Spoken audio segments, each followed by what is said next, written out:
கொண்டு வரதுக்கு இதுல இருந்து ஜிஹெச் கொண்டு வரதுக்கு எவ்வளவு நேரம் சார்? எவ்வளவு நேரம் ஆகும் சார் சொல்லுங்க. 1 மணி நேரமா 1/2 மணி நேரம் ஆகுமா? என்னென்ன படிப்பறி இல்லதெல்லாம் சொல்லுங்க சார்.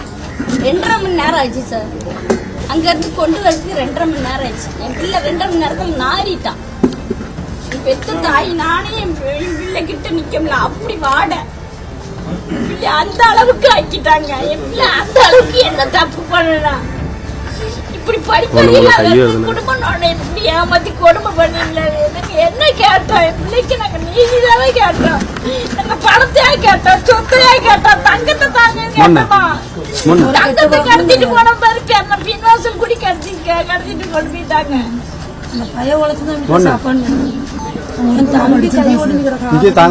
அவரும் படிப்புக்கு அடிக்கிறாரு. அவரும் ஒரு கைத்த போட்டாரு.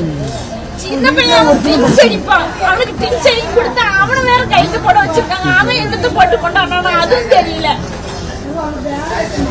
இப்போ எங்க 3 வரைக்குமே ஏமாத்தி எங்களை கையெழுத்து வாங்கிட்டாங்க. நான் சம்மதிக்கவே இல்லை. என் பிள்ளை வாங்குறதுக்கு நான் சம்மதிக்க இல்லை. இது எங்க நான் சொல்லுவேன்? ரிப்போர்ட் வரணும்.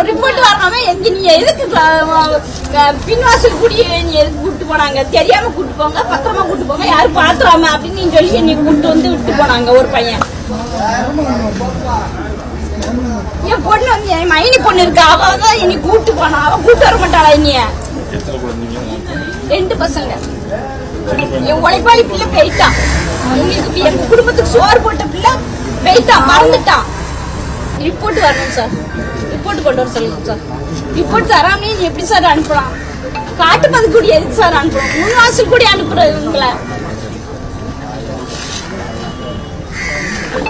என்னையும் என் பிள்ளைய கடத்தி கொண்டு கொண்ட மாதிரி என்னையும் கொல்ல பார்த்தாங்களா? அப்புறம் ஏமாத்திட்டாங்க சார். கலந்தானம் பண்ணிட்டாங்க சார். நம்பிக்கை துரோகம் பண்ணிட்டாங்க சார். நம்பி கையெழுத்து போட்டேன் சார். எனக்கு படிப்பறிவு கிடையாது சார். கையெழுத்து மட்டும்தான் எனக்கு போட தெரிஞ்சாரு. அது கூட என் பையன் பறந்து போன பையன் தான் எனக்கு சொல்லி கொடுத்தாங்க சார். திரு நாகராஜ் அவருடைய புதல்வர் திரு அருணாசலம் என்பவரை அதிகாலை 6 மணிக்கெல்லாம் வீட்டில் வந்து அழைத்து சென்று போலீஸ் முதுகுல நல்ல தடியடி நடத்தியிருக்கிறார்கள். ஒரு சாதாரண ஒரு சிறு வயது இளைஞனை காவல் நிலையத்துக்கு அழைத்து சென்று தூத்துக்குடி சவுத் காவல் போலீஸ் ஸ்டேஷனில் வச்சு அடிச்சிருக்காங்க. பிற தலையிலேயே அடிபட்டிருக்கு. அதனுடைய விளைவாக அவர் ஆஸ்பத்திரியில் அனுமதிக்கப்பட்டிருக்காரு. காலையிலிருந்து போன பையன் திரும்பவே இல்லைன்னு பெற்ற தாய் இங்கே இருக்கிற இந்த அம்மா வந்து ஃபோன் பண்ணி தேடி இருக்காங்க. பிறகு சாயங்காலம் தான் காவல் நிலையத்தில் வந்து இருப்பதாக சொல்லி பிறகு காவல் நிலையத்தில் போய் பார்த்த உடனே அவர் வெளியே பாத்ரூம் போயிட்டு வர்றதுக்கு முன்னாடியே அங்கிருந்து அழைத்து வேற இடத்துக்கு கொண்டு போயிருக்காங்க. பிறகு இந்த தாய் கதறி அழுது எங்கே இருக்காங்கன்னு கண்டுபிடிச்சு ஆஸ்பத்திரியில் இருப்பதாக சொல்லியிருக்காங்க. பிறகு ஆஸ்பத்திரியில் போய் பார்த்தீங்கன்னா அவர்களுக்கு முதுகில் நல்ல அடிபட்டு முதுகு ரத்த காயம் இருந்திருக்கு. தண்டுவடத்தில் அடிபட்டிருக்கு. இந்த பெற்ற தாய் தான் கதறி அழுது அவங்க ஆஸ்பத்திரியில் தொடர்ந்து சிகிச்சை பண்ணியிருக்காங்க. பிறகு தலையில் அடிபட்டதுனால அவங்க மூளையில் பாதிப்பு ஏற்பட்டு அவர் ஆஸ்பத்திரியிலே பரிதாபமாக இறந்து போயிருக்காங்க. அந்த அருணாச்சலத்தின் உதவினால தான் அந்த குடும்பமே தன்னுடைய வாழ்நாளை கடத்தி கொண்டிருந்திருக்கிறது.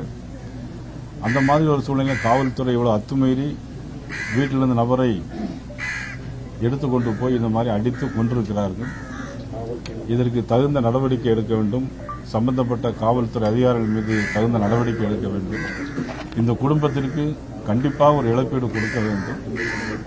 இது தொடர்ந்து நடைபெற்று வந்து கொண்டிருக்கிறது. சமீபத்தில் நார்வேயில் சிறையில் இருந்த ஒருத்தன் இதே மாதிரி காவல்துறை அடித்து அவர் இறந்திருக்க சௌரியவர்மன். இது 2வது நிகழ்ச்சி அல்ல, தொடர்ந்து நடைபெற்றுக் கொண்டிருக்கிறது.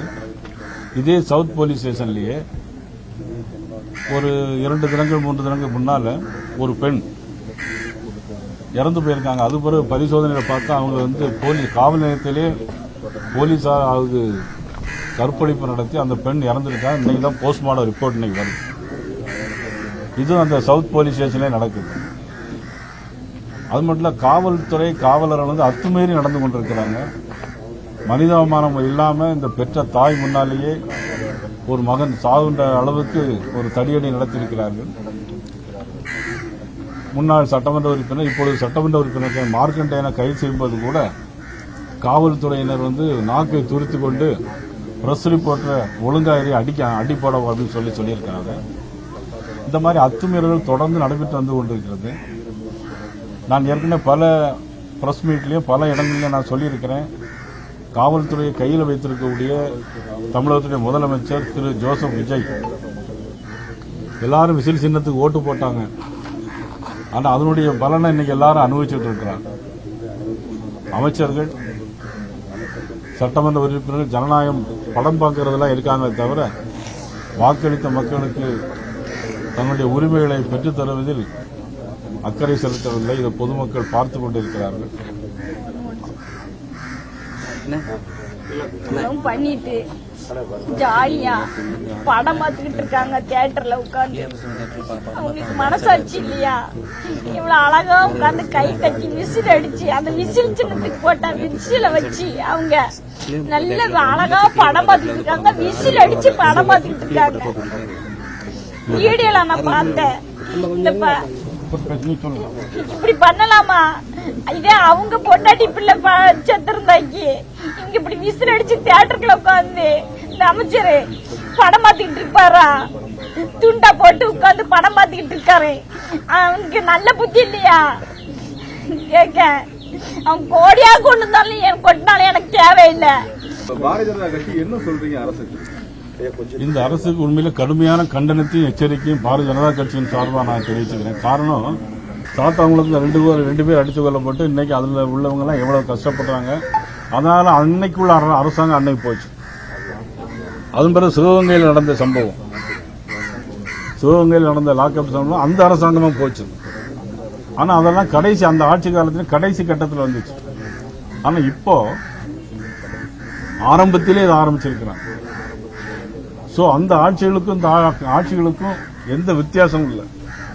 காட்சிகள் தான் மாறிக்கொண்டே இருக்கிற தவிர ஆட்சியில் எந்த விதமான வித்தியாசம் இல்லை. மக்களுக்கு எந்த விதமான நன்மை இல்லை. தொடர்ந்து நடந்து கொண்டே இருக்கிறது. ஆஸ்பத்திரியில் பாத்தீங்கன்னா அங்க ஆஸ்பத்திரியில் நோயாளிகளுக்கு இன்னைக்கு பத்திரிகையில பாக்கிறேன், எல்லாம் எலி போய் கடிச்சு அதுல வேற கட்டு போட்டிருக்கிறாங்க. ஆனா அமைச்சர்கள் இந்த அம்மா சொன்ன மாதிரி இன்னைக்கு தூத்துக்குடியில பக்கத்துல சினிமாவில் இன்னைக்கு தியேட்டர்ல போய் சினிமா படம் பார்த்துட்டு இருக்காங்க. இது மக்கள் தான் முடிவு செய்யும்.